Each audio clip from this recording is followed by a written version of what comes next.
जय भोलेनाथ। भक्तों, आज माघ मास के कृष्ण पक्ष की प्रथम सोमवार का दिन है। तो आइए सुनते हैं सोमवार भोलेनाथ की प्रेत कथा।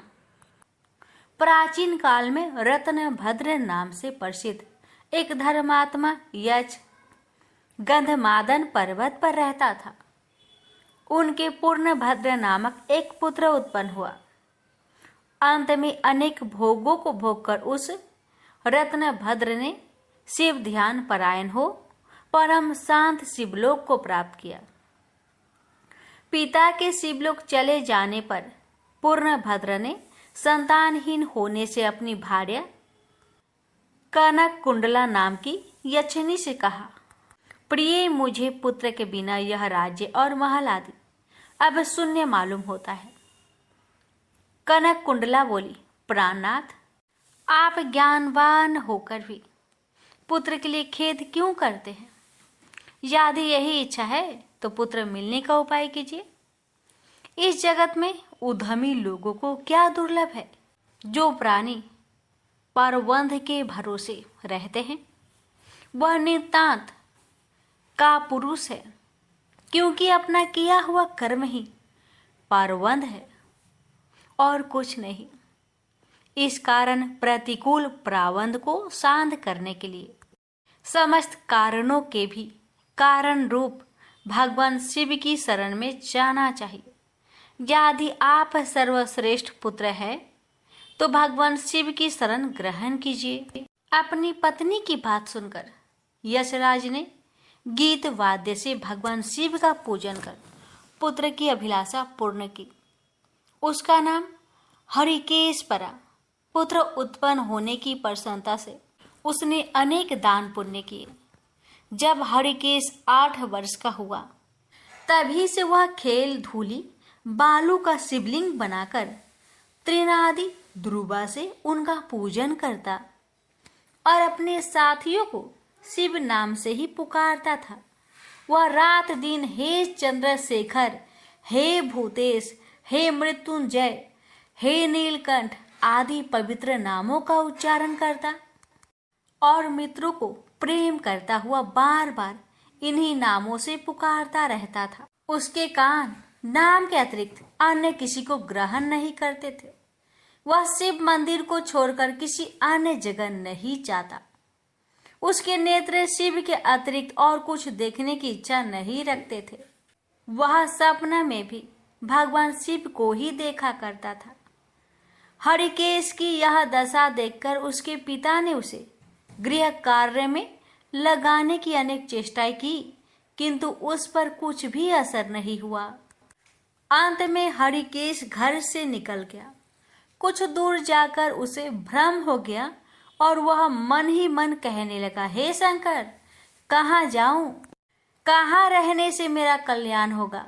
यह सोचकर उसने अपने मन में विचार किया कि जिसकी कहीं ठिकाना नहीं है उसका काशीपुरी ही आधार है। इस प्रकार निश्चय कर वह काशीपुरी को गया, जिस अविमुक्त क्षेत्र में पंच भौतिक देह त्याग कर प्राणों का शिव की प्रसन्नता से फिर देह से संबंध नहीं रहता, उस आनंद वन में जाकर तप करने लगा। कुछ समय बाद भगवान शिव ने पार्वती को अपना बिहार वन दिखाया। वह अनेक सुगंध युक्त पल्लवों से शोभित था। शिव बोले, हे देवी, जैसे तुम मुझको बहुत प्रिय हो वैसे ही यह आनंद वन भी मुझे परम प्रिय है। मेरे अनुग्रह से इस आनंद वन में मैं मरे हुए को जन्म मरण का बंधन नहीं होता, अर्थात वह फिर संसार में जन्म नहीं लेता। पुण्य आत्मा के कर्म बीज विश्वनाथ की प्रज्वलित अग्नि में जल जाते हैं, उसी से फिर वे गर्भाशय में नहीं आते। काशीवासी लोगों के देहांत समय में मैं ही तारक ब्रह्म ज्ञान का उपदेश देता हूँ, जिससे वे उसी क्षण मुक्त हो जाते हैं। कलयुग में विश्वनाथ देव का दर्शन पूजन, काशीपुरी, भागीरथी गंगा आदि का सेवन तथा सतपात्र को दान विशेष फलदायक होता है। हे देवी, काशीवासी सदा मुझ में ही बसते हैं। इससे मैं उनको अंत में संसार सागर से पार कर देता हूँ। यह मेरी प्रतिज्ञा है। इस तरह वार्तालाप करते करते भगवान शिव उस स्थान पर गए जहाँ हरिकेश समाधि लगाए बैठा था। उसको देखकर पार्वती ने कहा, भगवान, यह आपका तपस्वी भक्त है। इस समाधिष्ठ भक्त को वर देकर इसका मनोरथ पूर्ण कीजिए। इसका चित्त केवल आप में ही है और इसका जीवन भी आपके ही अधीन है। पार्वती की बात सुनकर भगवान शिव उसके पास गए और उन्होंने समाधि में स्थित उस हरिकेश को हाथ से स्पर्श किया। दया सिंधु का स्पर्श पाकर उस यक्ष ने आंखें खोलकर अपने सम्मुख प्रत्यक्ष अपने अभीष्ट को देखा। गदगद स्वर में यक्ष ने कहा कि हे शंभो, हे पार्वती पते, हे शंकर, आपकी जय हो। आपके कर कमलों का स्पर्श पाकर मेरा यह शरीर अमृत रूप हो गया। इस प्रकार प्रिया वचन सुनकर भगवान शिव बोले, हे यक्ष, तुम इसी क्षण मेरे वर से मेरे क्षेत्र के दंड नायक हो जाओ। आज से तुम दुष्टों के दंडदायक और पुण्यवानों के सहायक बनो और दंडा पानी नाम से विख्यात होकर सब उद्भट गणों का नियंत्रण करो। मनुष्यों में सत्य अर्थ नाम वाले संभ्रम और उद्भ्रम, ये दोनों गण सदा तुम्हारे साथ रहेंगे।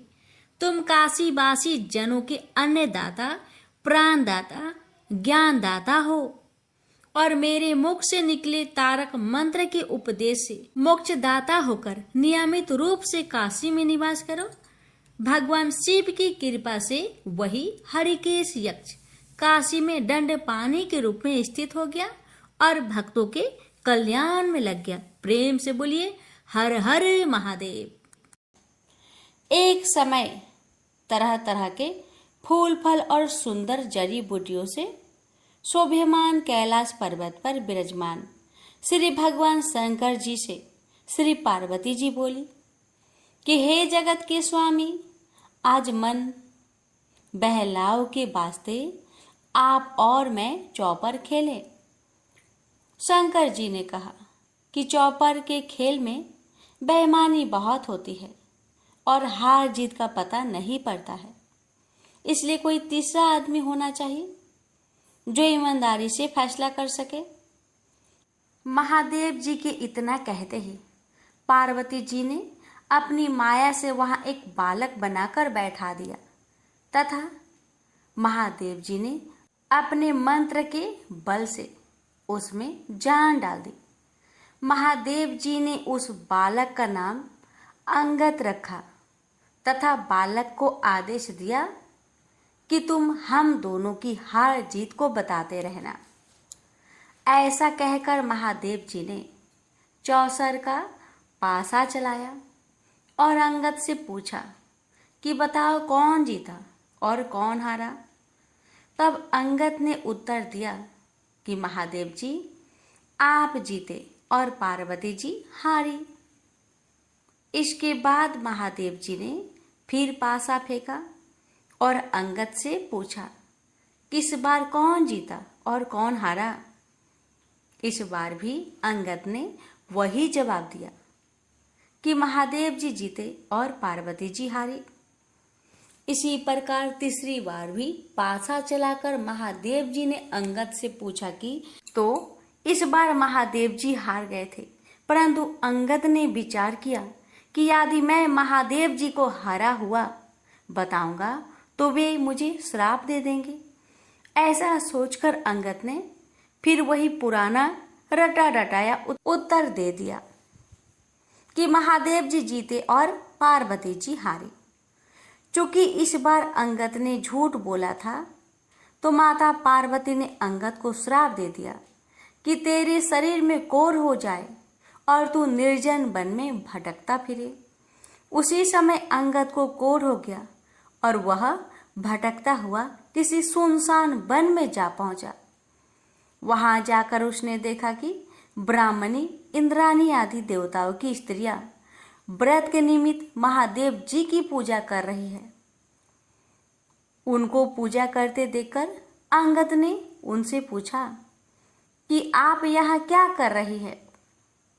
तब उन देवियों ने अंगद को बताया कि हम तो मानसा बाचा नाम से प्रसिद्ध महादेव जी की पूजा कर रहे हैं, यानी कि अपने मन तथा वाणी को बस में करके, अर्थात सभी जगह से मन हटाकर और शिव पार्वती में ही अपना मन लगाकर पूजा कर रही हैं। इसलिए इस व्रत का नाम भी मनसा बाचा व्रत रखा गया है। इसके पश्चात उस बालक अंगद ने पूछा कि इस व्रत के करने से क्या फल होता है।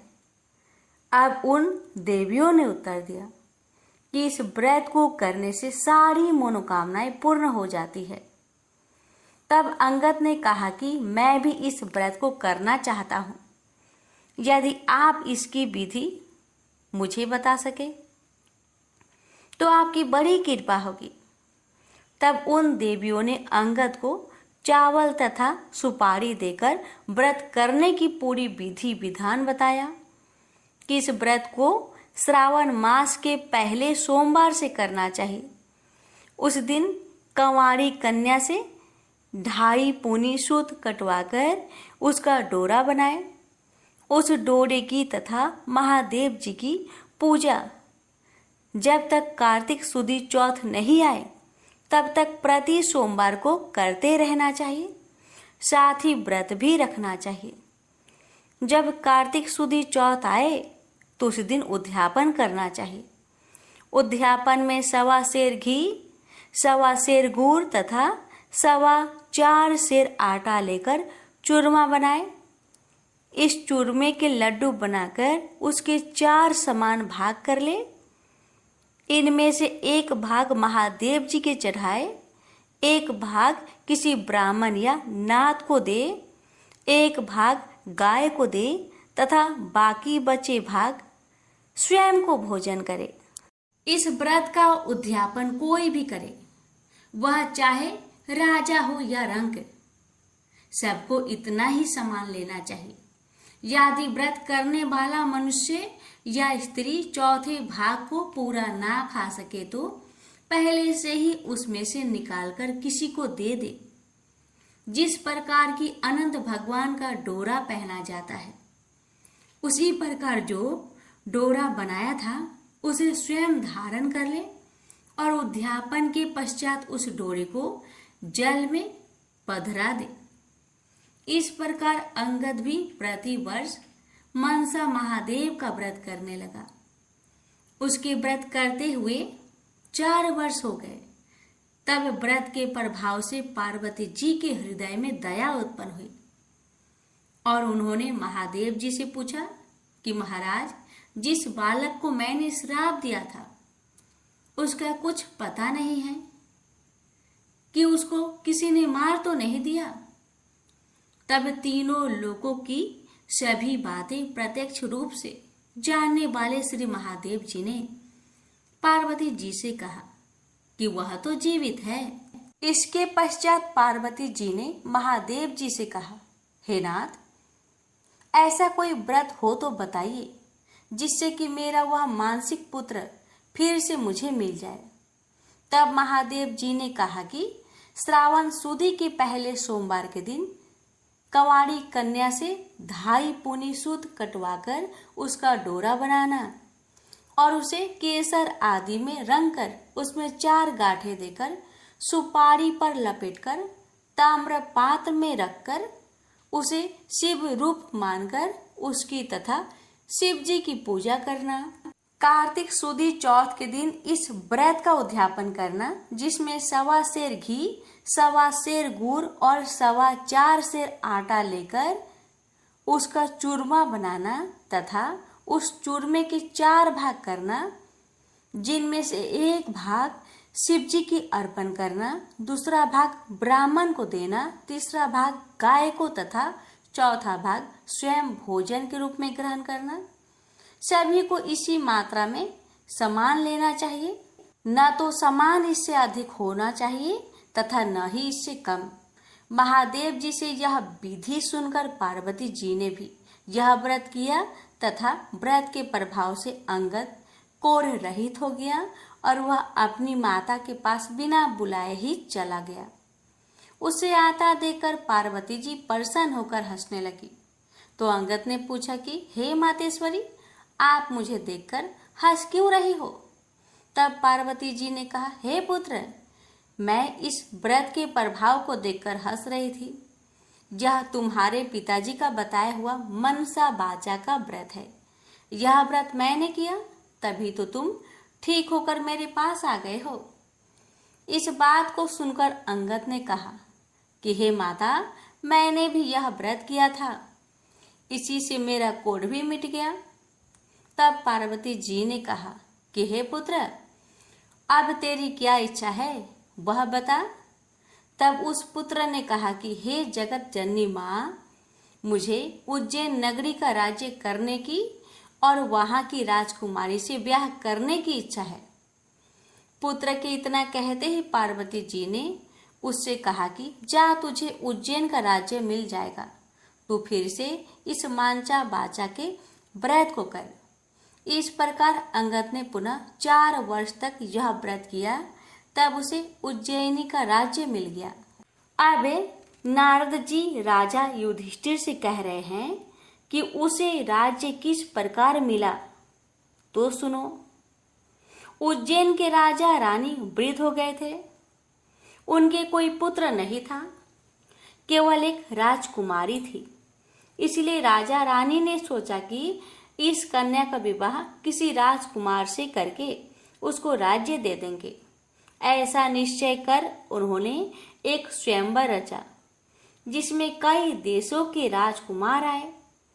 तब वहां के राजा ने एक हथिनी को श्रृंगार करा के पूजा करके हाथ जोड़कर कहा कि हे हथिनी, तुम देव स्वरूपा हो, तुम यह माला लो और जो भी इस राज्य को संभालने में सक्षम हो तथा राजकुमारी के लायक वर हो, उसे यह माला पहना दो।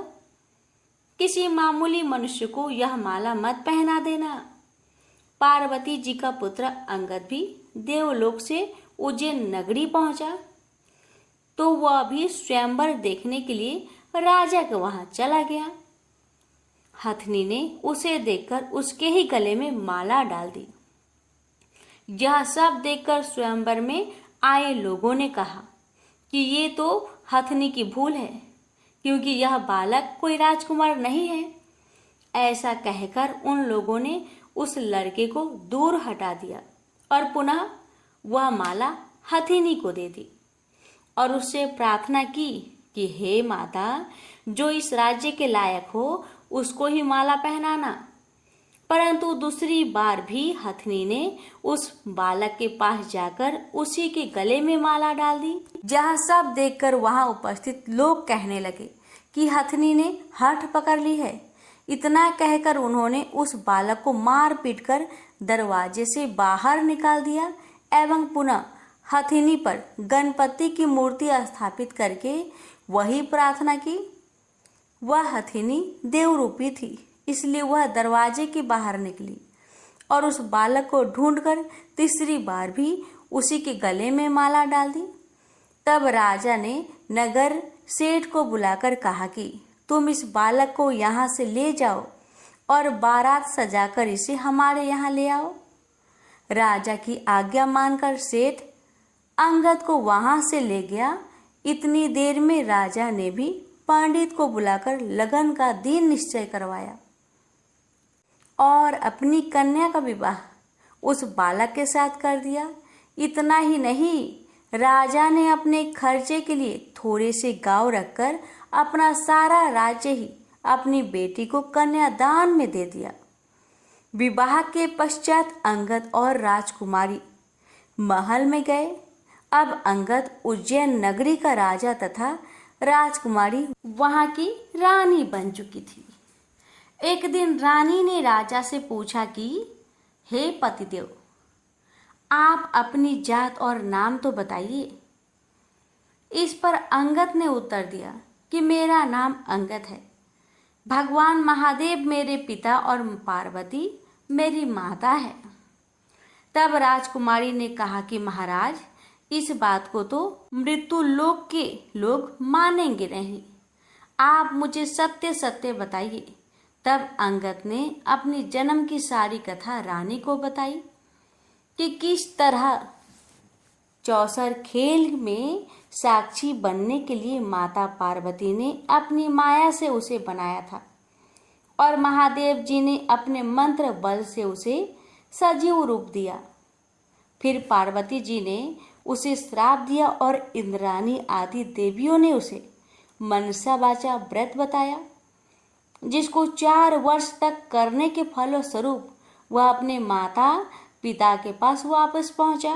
उसे पार्वती जी ने गले लगाया और कहा कि अब तुम्हारी क्या इच्छा है। तब उसने अपनी माता से कहा कि उसे उज्जैनी के राजा बनने की इच्छा है। तब पार्वती जी के कहने पर उसने फिर से 4 वर्ष तक मनसा वाचा नाम से प्रसिद्ध अपने पिता शिव जी का व्रत किया तथा इसी व्रत के प्रभाव से आज उसे उज्जैन के राज्य और उसके जैसी रानी मिली। इतना सुनकर रानी ने कहा कि हे महाराज, मैं तो पुत्र, धन तथा राज्य का सुख चाहती हूँ। तब अंगद ने अपनी रानी को वही मनसा वाचा का शिव जी का व्रत बता दिया और कहा कि बिना मेरे वह गर्भवास के तेरे पुत्र होगा। ऐसा कहकर अंगद जी पुनः कैलाश चले गए। पति की आज्ञा अनुसार राजकुमारी ने 4 वर्षों तक महादेव जी का यह उत्तम व्रत किया। इससे महादेव जी प्रसन्न हो गए। एक दिन रानी ने अपने दासी से कहा कि जा ऊपर जाकर जल की झाड़ी ले आ, मैं दातुन करूंगी। दासी ऊपर गई तो वहां जाकर क्या देखती है कि सोने की पालकी में एक छोटा सा सुंदर बालक सो रहा है और मुख में अंगूठा चूस रहा है। दासी ने रानी को जाकर जब यह बात बताई तो रानी ने तुरंत जाकर बालक को अपनी गोद में उठा लिया और भगवान शंकर जी से प्रार्थना की कि हे प्रभु, यदि आपने मुझे यह बालक दिया है तो मेरे स्तनों में से दूध की धारा भी निकलनी चाहिए। रानी के इतना कहते ही उसके स्तनों में दूध आ गया। इस प्रकार वह बालक बड़ा होने लगा। रानी ने उस बालक का नाम फूलकवर रखा। एक दिन फूलकवर ने अपनी माँ से पूछा कि हे माँ, मेरे पिता कौन हैं और उनका क्या नाम है। तब रानी ने अपने पुत्र से कहा कि तेरे पिता तो अंगद जी है और महादेव जी, पार्वती जी तेरे दादा दादी हैं। तब फूलकवर ने अपनी माता से कहा कि इस बात को तो मृत्यु लोक में कोई नहीं मानेगा। इस पर रानी ने फूलकवर को वही सारी कथा सुनाई जो अंगद जी ने रानी को सुनाई थी और यह भी बताया कि किस तरह से उसका विवाह अंगद जी के साथ हुआ था। परंतु चूंकि अंगद जी की मृत्यु लोक में रहने की अवधि कुछ ही दिन की थी, इसलिए वे तो अपने माता पिता के पास कैलाश चले गए। परंतु उनके बताए हुए व्रत को 4 वर्ष तक करने के पश्चात बिना गर्भवास के ही उसके रानी के पुत्र के रूप में जन्म लिया है। इतना कहकर रानी बोली, अब तुम बताओ कि तुम्हारी क्या इच्छा है। माता के वचन को सुनकर पुत्र ने कहा कि हे माता, मेरी इच्छा चेदी राजा की कन्या से विवाह करने की है, क्योंकि मैंने उसकी प्रशंसा सुनी है। तब रानी ने फूलकवर से कहा कि हे पुत्र, तू भी मनसा वाचा का व्रत कर। इस व्रत के करने वाले के लिए कुछ भी दुर्लभ नहीं है। अब फूलकवर ने भी 4 वर्ष तक व्रत किया। इससे भगवान महादेव प्रसन्न हुए और उन्होंने चेदी राजा को स्वप्न में आदेश दिया कि मेरे कहने से तू अपनी राजकुमारी का विवाह उज्जैन के राजकुमार फूलकवर से कर दे। चेदी राजा ने भगवान शिव जी का कहा मानकर अपनी कन्या का विवाह उज्जैन के राजकुमार से कर दिया। अब वह राजा हो गया। एक दिन वह शिकार खेलने वन में गया। वहां उसके कोई शिकार हाथ नहीं आया और वह भूख प्यास से व्याकुल होकर एक बाग में जाकर आराम करने लगा। इतने में देवयोग से कोई ब्राह्मण वहां आ पहुंचा और उसने राजा को श्रीधरी पंचांग सुनाया कि आज कार्तिक सुदी चौथ है, जो आज मनसा बाचा के व्रत का उद्यापन करने का दिन है। इतना सुनते ही राजा ने ब्राह्मण से कहा कि महाराज, मुझसे तो भूल हो गई, आप हमें अब पूजन करा दे। ब्राह्मण ने पूजा के लिए शहर में रानी को खबर भेजी कि राजा साहब शिकार के लिए यहाँ वन में ठहरे हुए हैं और चूंकि आज कार्तिक सुदी चौथ का उद्यापन करना है, इसलिए 4.25 सेर आटा, 1.25 सेर घी, 1.25 सेर गुड़ का चूरमा बनवा कर मंगवाया है। इस पर रानी ने सोचा कि फौज के कई आदमी भी राजा जी के साथ है, इसलिए इतने से चूरमे से क्या होगा, इसलिए रानी ने गाड़ी भरकर चूरमा भेज दिया, जो कि नियम विरुद्ध था। इतना अधिक प्रसाद होने से महादेव जी क्रोध हो गए और उन्होंने कोप करके राजा को स्वप्न में कहा कि तुम अपनी रानी को निकाल दो, नहीं तो मैं तुम्हारा सारा राज्य नष्ट कर दूंगा। राजा ने प्रमाण के अनुसार दोबारा चूरमा बनवाकर व्रत पूरा किया। महादेव जी के कथन के अनुसार राजा ने रानी को महल से निकलवा दिया।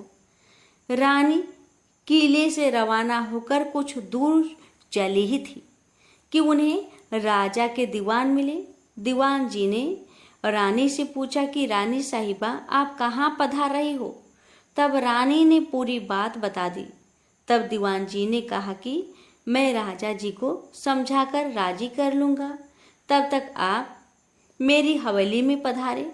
परंतु जैसे ही रानी दीवान जी की हवेली में पहुंची कि दीवान अंधा हो गया। तब दीवान ने हाथ जोड़कर कहा कि रानी जी, आप यहाँ से पधारो। रानी वहाँ से रवाना होकर आगे बढ़ी तो उन्हें नगर सेठ मिल गया। उसने भी यही कहा कि वह राजा साहेब को 1-2 दिन में मना लेंगे, तब तक आप हमारे घर पर ही विराजे। रानी नगर सेठ के घर गई तो सेठ की हड्डियां चलने से बंद हो गई और कई उपद्रव होने लगे। अब सेठ ने भी हाथ जोड़कर कहा कि रानी जी, आप यहाँ से पधारे। रानी वहाँ से आगे गई तो उसे राजा जी का कुम्हार मिला। कुम्हार को रानी पर दया आ गई। वह रानी को अपने घर ले गया, पर जैसे ही कुम्हार के घर पर रानी पहुंची ही कि उसका नियाव फूट गया, जिससे सारे बर्तन फूट गए और कुम्हार भी अंधा हो गया। तब कुम्हार ने भी रानी से उसके घर से निकल जाने की प्रार्थना की। आगे जाने पर एक माली मिला और माली ने रानी से पूछा कि आप कहाँ पधार रही हो? तो रानी ने कहा कि राजा साहेब ने मुझे देश निकाला दिया है। इस पर माली को रानी पर दया आ गई और वह रानी को अपने बाग में ले गया और उसने रानी से कहा कि जब तक राजा जी का क्रोध मिटे तब तक आप यहाँ बाग में ही रहो। परंतु रानी के बाग में जाते ही बाग के सारे पेड़ पौधे सूखकर जलने लगे। कुंवारियों का पानी भी सूखने लगा। इतना ही नहीं, माली को भी कम दिखने लगा। तब माली ने भी रानी से वहां से चले जाने की विनती की। रानी वहां से निकलकर विचार करने लगी कि मुझसे ऐसा क्या पाप हो गया है कि मैं जहां भी जाती हूँ वहां अनर्थ होने लगता है। ऐसा सोचते सोचते रानी ने देखा कि आगे 2 रास्ते हैं।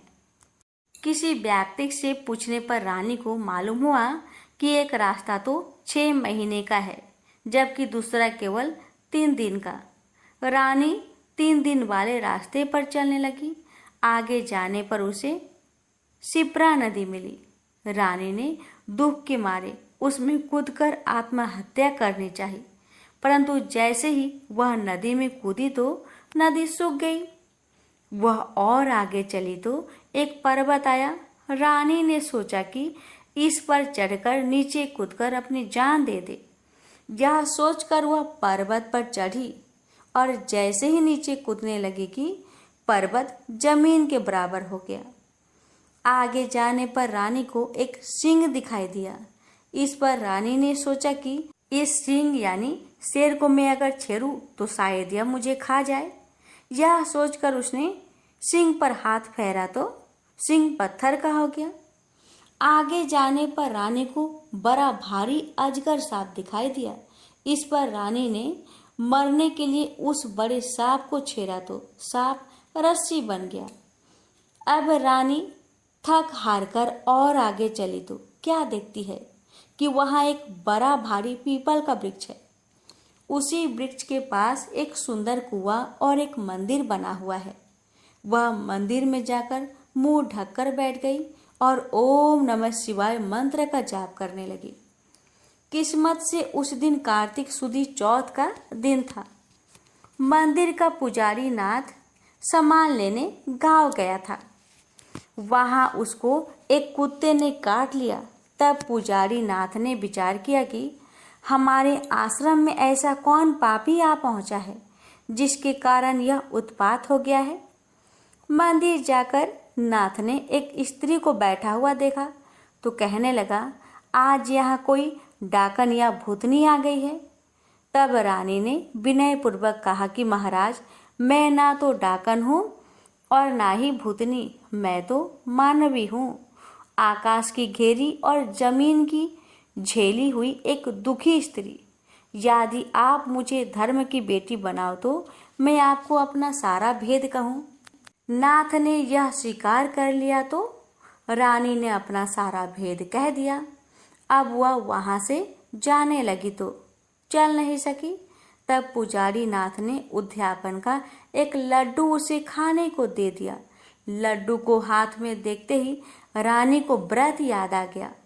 नाथ ने भी बता दिया कि आज कार्तिक सुदी चौथ है और यह मनसा बाचा के व्रत का प्रसाद है।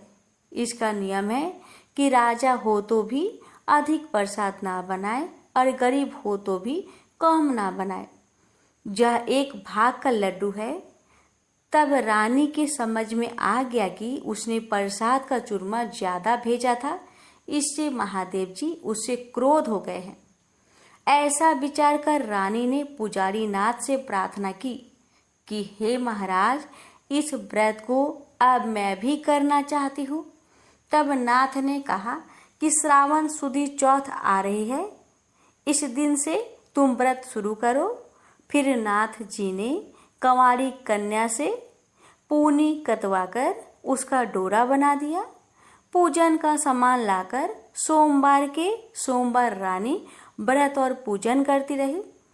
जब कार्तिक सुदी चौथ आई तब नाथ जी गांव जाकर सामान ले आए और 1.25 सेर घी, 1.25 सेर गुड़, 4.25 सेर आटे का चूरमा बनाया। चूरमे के 4 भाग किए गए और शिवजी पार्वती जी की मनसा बाचा पूजा की। इस तरह व्रत करते हुए रानी को 4 वर्ष पूरे हो गए तो महादेव जी ने राजा को स्वप्न में दर्शन देकर कहा कि राजन, अब तू रानी को वापस बुलवा ले, नहीं तो मैं तेरे राज्य का नाश कर दूंगा। तब राजा ने कहा कि महाराज, अब रानी का पता लगाना कठिन है। आपकी आज्ञा से ही तो मैंने उसे देश निकाला दिया था। तब महादेव जी ने कहा कि हे राजन, तू 4 विश्वासी नौकरों को पूरब के दरवाजे पर भेज दे। वहां बिना नाथे हुए बैलों की गाड़ी आएगी। वह गाड़ी वही जाकर ठहरेगी जहां पर तुम्हारी रानी है। प्रातःकाल होते ही राजा ने अपने 4 विश्वास पात्र आदमी पूरब की ओर भेज दिए।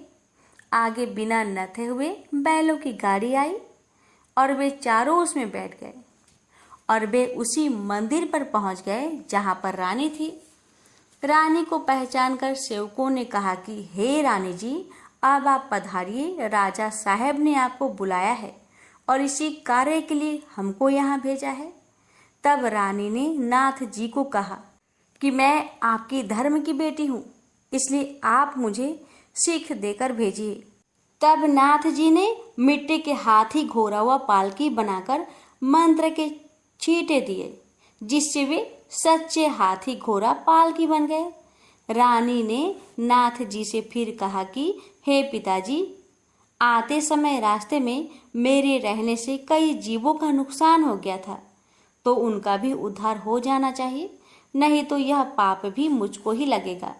तब नाथ जी ने शिव जी के निर्माल्य स्नान कराए जल की एक झाड़ी भर दी और कहा कि बेटी, तू इस जल का छींटा ओम नमः शिवाय कहकर डाल दी जाना, तो सारे पाप निवृत्त हो जाएंगे। अब तो रानी शिव जी, पार्वती जी को और नाथ जी को साष्टांग नमस्कार कर लेने को आई और चारों सेवकों के साथ रवाना हो गई। जाते हुए उसे रास्ते में वही सर्प मिला। तब रानी ने शिव जी से प्रार्थना की कि हे प्रभु, मेरे पाप से यह सर्प रस्सी बन गया था, अब यह फिर से सर्प हो जाए। ऐसी प्रार्थना कर झाड़ी के जल के छींटे दे दिए, जिससे वह पहले के समान सर्प बन गया। आगे उसे वही सिंह मिला जो पत्थर का होकर पड़ा था। उसके भी रानी ने झाड़ी के जल के छींटे दिए, तो वह जीवित होकर जंगल में भाग गया। आगे चलने पर वह पर्वत आया जो जमीन के बराबर हो गया था। प्रार्थना करके जल के छींटे देने से वो भी पहले जैसा पर्वत हो गया। आगे जाते जाते वह नदी आई जो सूख गई थी। रानी ने शिव जी का ध्यान कर जल के छींटे दिए, जिससे वह भी गहरे तथा स्वच्छ जल वाला नदी फिर से हो गया। अब रानी जी ने पालकी, हाथी, घोड़े तो किले में भेज दिए और वह खुद उसी बाग में गई जो पहले सूख गया था। बागवान ने कहा कि रानी जी, आप फिर क्यों आ रही हो? पहले ही आपके आने से यह बाग उजड़ गया था। पर रानी के समझाने पर माली ने फाटक खोला। रानी के बाग में जाकर शिव जी का ध्यान कर झाड़ी के जल के छींटे दिए, जिससे वह पहले से भी अच्छा हरा भरा बगीचा हो गया। वहां कई कोयल बोलने लगी, नाना प्रकार के फल फूल दिखाई देने लगे और कुओं में लबालब जल भर गया। फिर रानी जी उसी कुम्हार के घर गई तो कुम्हार की आंखें खुल गई और जल के छींटे देने से न्याव के बर्तन सोने चांदी के बन गए। कुम्हार ने कहा कि रानी जी, ये सोने के बर्तन हमारे पास कौन रहने देगा? तब रानी जी ने कहा कि इसमें से 4 बर्तन राजा को भेंट कर देना। इसी प्रकार रानी नगर सेठ के घर गई तो उसकी हड्डियां सिरकने लगी और उसे व्यापार में लाभ होने लगा। तब नगर सेठ ने कहा कि अन्नदाता जी, आपके पधारने से हमारी यह रिद्धि सिद्धि हुई है। इस खुशी में मैं सारी नगरी को जिमाना चाहता हूँ। सारी नगरी में ढिंढोरा पिटवा दिया गया कि कल किसी के घर में धुआं ना निकले। यदि किसी ने चूल्हा जलाया तो वह दंड का भागीदार होगा। आगे जैसे ही रानी दीवान जी के यहाँ पहुंची तो दीवान जी की आंखें खुल गई। सब आनंद हो गया। अब रानी साहिबा अपने किले में पधारी। राजा जी ने उनका अच्छा स्वागत किया।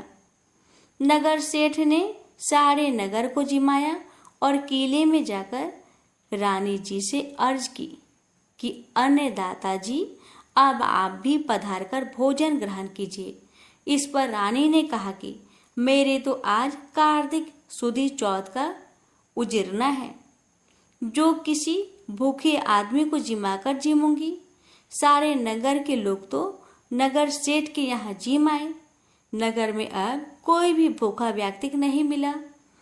ढूंढते ढूंढते रानी के सेवक धोबी घाट पहुंचे तो वहां पर एक अंधी बहरी कोढ़ीन धोबन परी मिली। रानी जी की आज्ञा से उसे महल में बुलाया गया।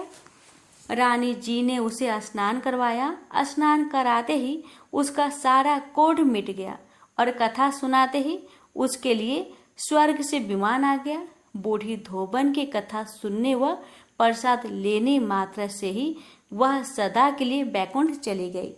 राजा रानी भी हर साल मनसा बाचा का व्रत करते रहे। वे संसार के सब प्रकार के सुखों को भोगते रहे और पुत्र को राजगद्दी देकर अंतकाल में शिवलोक में गए।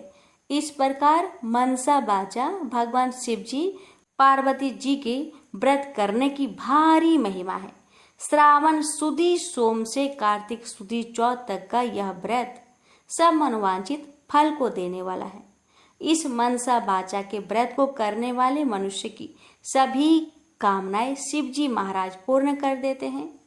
पुत्र नहीं हो या होकर जीवित नहीं रहता हो तो इस व्रत के करने से स्त्री पुत्र का सुख अवश्य प्राप्त करती है। इसी प्रकार पुरुष को स्त्री का और स्त्री को पति का सुख सौभाग्य प्राप्त होता है। जिसकी कमाई धंधा ना हो तो इस व्रत के करने से शिव शंकर भगवान उसे जीविका प्रदान करते हैं। प्रेम से बोलिए जय भोले शंकर, जय पार्वती माता।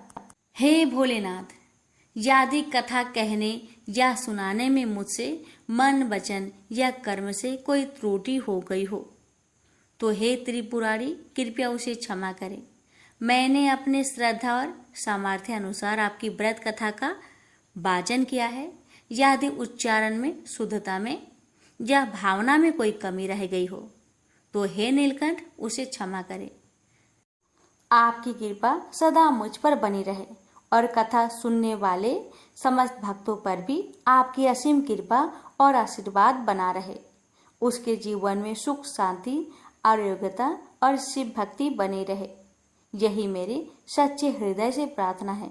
हर हर महादेव। भक्तों, एक समय की बात है कि देव ऋषि नारद ने विषय वासनाओं पर विजय प्राप्त करने के लिए पर ब्रह्मा की कठोर साधना की।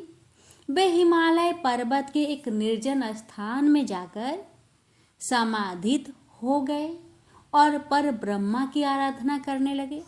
उनको इस प्रकार कठोर साधना करते देख देवराज इंद्र भयभीत हो गए। उन्होंने इस विषय में देवगुरु बृहस्पति से परामर्श करने का विचार किया। वे आचार्य बृहस्पति के पास पहुंचे और उनसे कहा, हे आचार्य जी, नारद मुनि हिमालय पर्वत पर कठिन साधना कर रहे हैं। मेरी समझ में यह नहीं आ रहा कि वे इतना कठोर तप किस लिए कर रहे हैं, इसके पीछे क्या कारण है।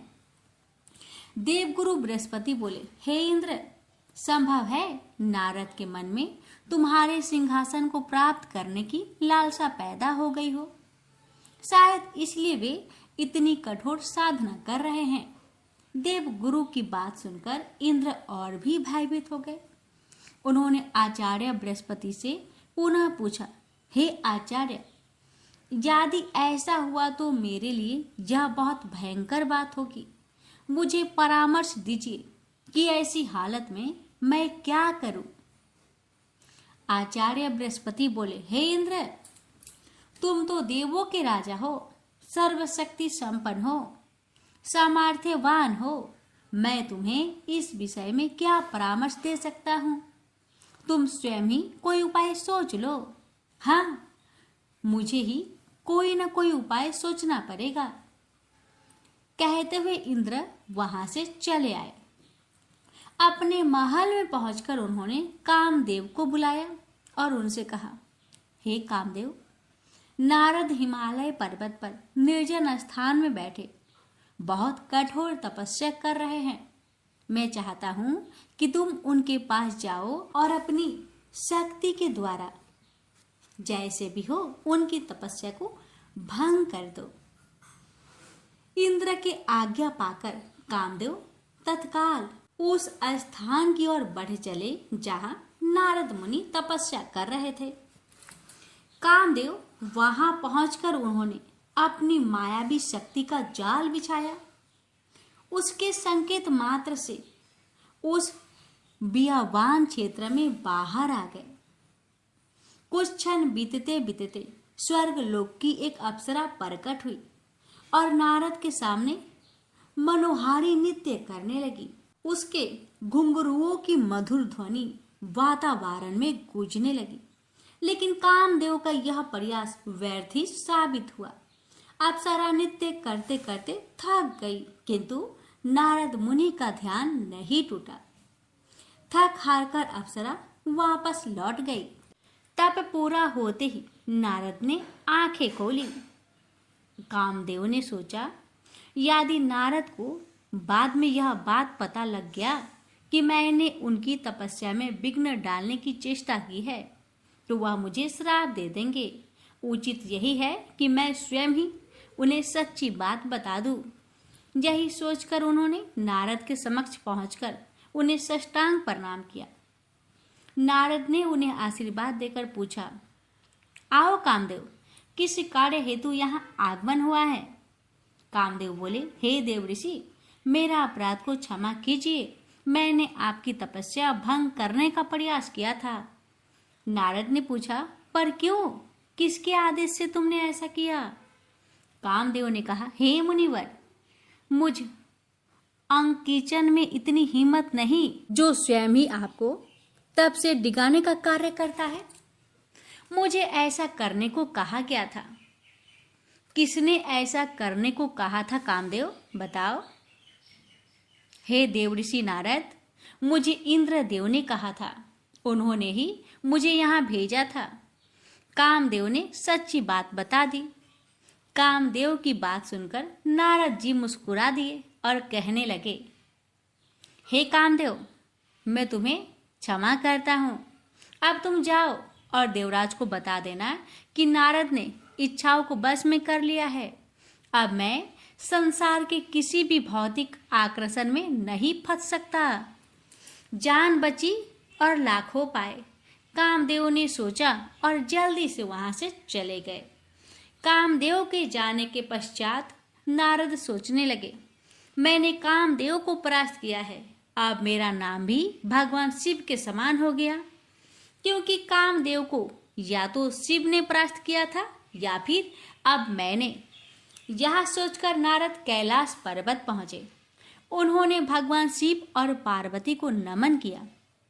भगवान शिव ने नारद के चेहरे पर झलकती प्रसन्नता की चमक देखी तो उन्होंने पूछा, क्या बात है नारद, आज आप बहुत प्रसन्न दिखाई दे रहे हैं, कोई बात है? तो नारद जी बोले, हाँ भगवान, हाँ, बात ही कुछ ऐसी है। ऐसी क्या बात है नारद, हमें भी तो बताओ। हे भगवान, मैंने कामदेव को जीत लिया है। इंद्र ने उसे मेरी तपस्या भंग करने के लिए भेजा था, किंतु वह अपने प्रयासों में सफल नहीं हुआ। मैंने निर्विघ्न अपनी तपस्या पूरी की है। नारद जी की बात सुनकर भगवान शिव मुस्कुराए और बोले, हे नारद, मुझे यह जानकर बहुत प्रसन्नता हुआ कि तुमने काम पर विजय प्राप्त कर लिया है। पर देखो, यह बात तुमने मुझे बता दी तो बता दी, और किसी देव को यह बात मत बताना। विशेषकर भगवान विष्णु को तो भूल कर भी यह बात मत बताना। लेकिन नारद को चैन कहाँ आए?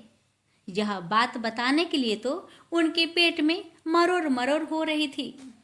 हे भक्तों, अतः भगवान शिव के परामर्श को उन्होंने नहीं माना और क्षीर सागर की ओर चल पड़े। रास्ते में उन्होंने सोचा, कामदेव पर मेरी विजय की खबर सुनकर शिव विशेष प्रसन्न नहीं हुए। शायद उन्हें मुझसे ईर्ष्या हो रही है, इसलिए वे भगवान विष्णु से यह बात न बताने को कह रहे थे। भला इतनी बड़ी सफलता की बात मैं भगवान विष्णु को क्यों न बताऊं? वे तो मुझसे बहुत स्नेह रखते हैं। काम पर मेरी विजय की बात सुनकर उन्हें तो मुझ पर बहुत गर्व होगा। ऐसे ही कुछ सोचते हुए वे क्षीर सागर में पहुंचे और भगवान विष्णु और माता लक्ष्मी के सामने पहुंचकर उन्हें प्रणाम किया। भगवान विष्णु बोले, आओ नारद, आओ, बहुत समय बाद तुम्हें देखकर बहुत प्रसन्नता हुई है। कहाँ रहे इतने दिनों तक?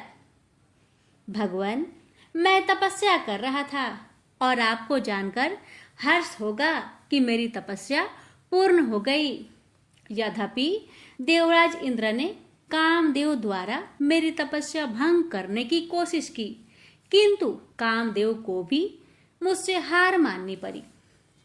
अच्छा, क्या सचमुच? भगवान विष्णु ने कृत्रिम आश्चर्य व्यक्त की। हाँ प्रभु, हाँ, मैंने भी कामदेव पर विजय प्राप्त कर ली है। अब अकेले शिव ही नहीं है, कामदेव को जीतने वाले आपका यह भक्त भी सारे संसारिक प्रलोभन से परे हो गया है।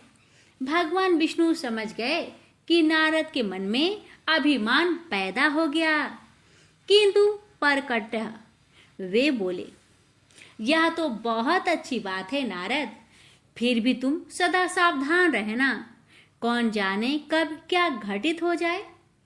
फिर भगवान विष्णु से विदा लेकर नारद लौट पड़े।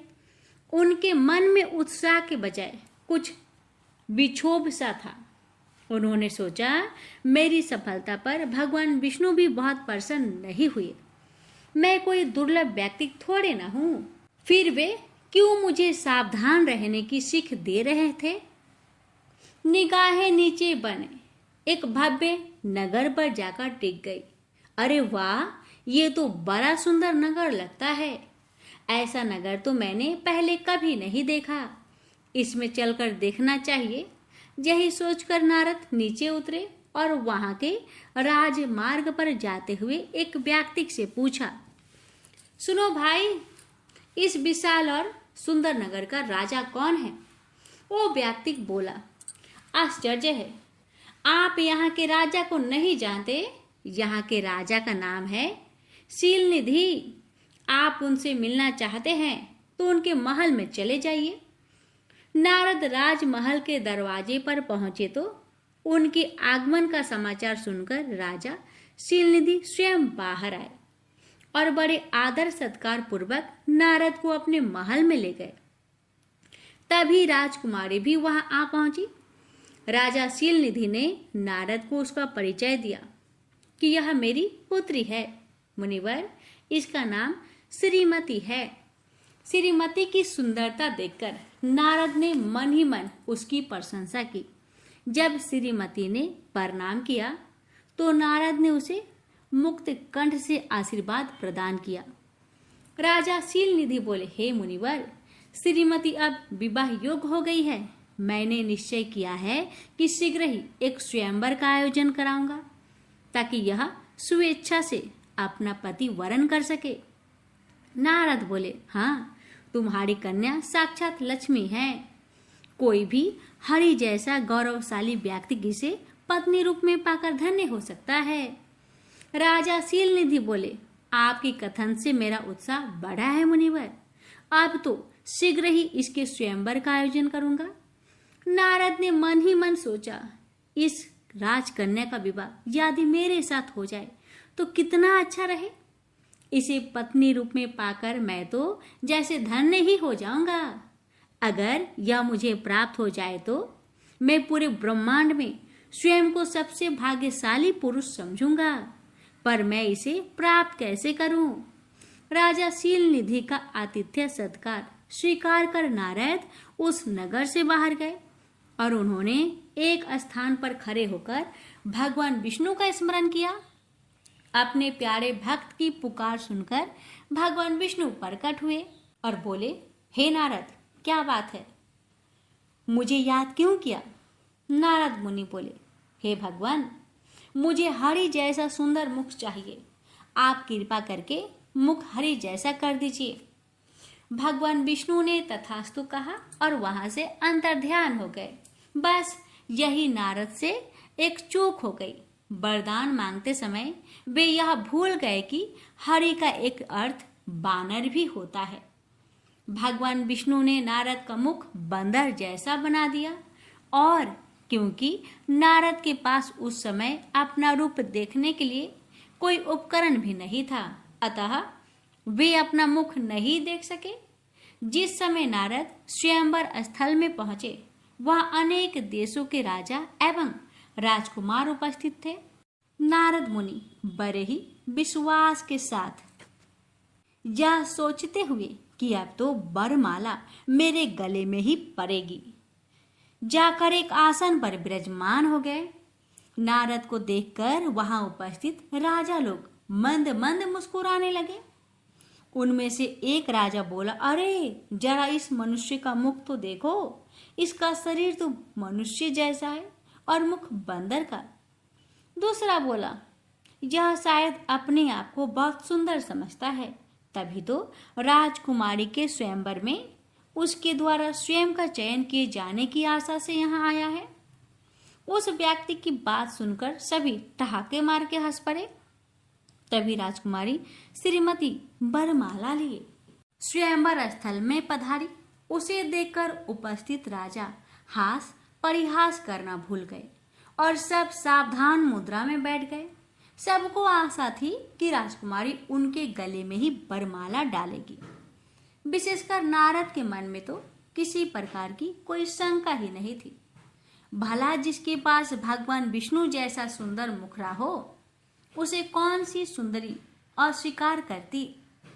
राजकुमारी बरमाला लिए जैसे ही नारद के समीप पहुंची, नारद ने अपनी गर्दन आगे करके मुस्कुरा कर कहा, हे देवी, एक दृष्टि इधर भी देख लो, मैं भी तुमसे परिणय करने का आकांक्षी हूं। नारद की बात सुनकर राजकुमारी हंस पड़ी और बोली, तनिक अपने मुख को तो भी दर्पण में निहार लो बानर। यह कहकर उसने एक व्यंग भरी दृष्टि नारद पर डाली और उपेक्षा से उनकी ओर देखकर अपना मुख दूसरी ओर मोड़ लिया। राजकुमारी श्रीमती ने स्वयंवर स्थल में 2-3 चक्कर लगाए और फिर बरमाला हाथ में लिए एक और उदास भाव से खड़ी हो गई। तभी भगवान विष्णु ने स्वयंवर स्थल में प्रवेश किया, जिन्हें देखकर राजकुमारी का चेहरा खिल उठा।